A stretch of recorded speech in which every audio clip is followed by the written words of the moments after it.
राम सहजो नित्यम। राम जी का तो सहज एक स्वभाव था, उसको प्रयास नहीं करना पड़ता था महादेव को याद करने के लिए। हम लोगों तो प्रयास करना पड़ता है, राम जी को कभी प्रयास नहीं करना पड़ता था मैं महादेव को याद करूं। स्वयंभू उनके मानस पट पर महादेव ही रहते थे और कोई नहीं रहता था।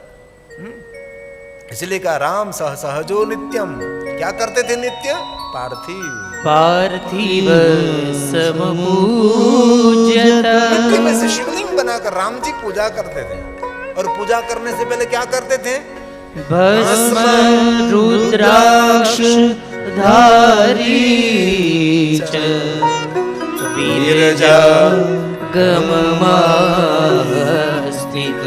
अपने में स्थिर होकर महादेव का पूजन करते। विरजा गममा स्थित। अपने में स्थित होकर भगवान महादेव का पूजन करते थे, भस्म को धारण करते, रुद्राक्ष को धारण करते थे। ये राम जी की शिव भक्ति की एक महिमा है।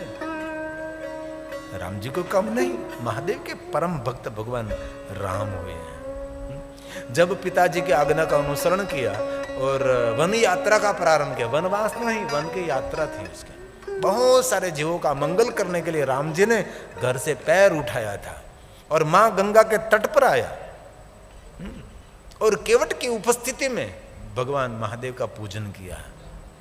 पहले क्या किया?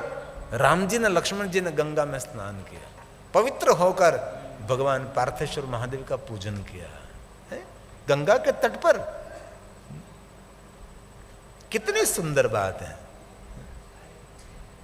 केवट की उपस्थिति थी, गंगा को पार करना था और माता गंगा के तट पर पूजी पार्थिव।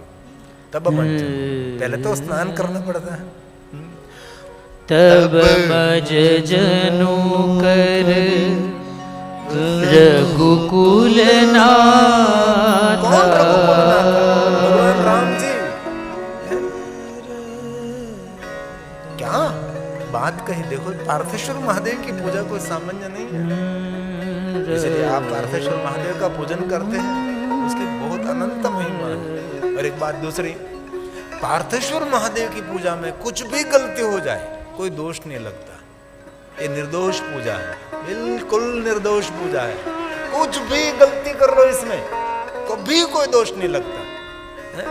कभी पार्थेश्वर महादेव का पूजन करने करते करते खड़ा होना पड़े कोई दोष नहीं। इस सभी कामना मनोकामना पूर्ण करने के लिए पार्थेश्वर महादेव की पूजा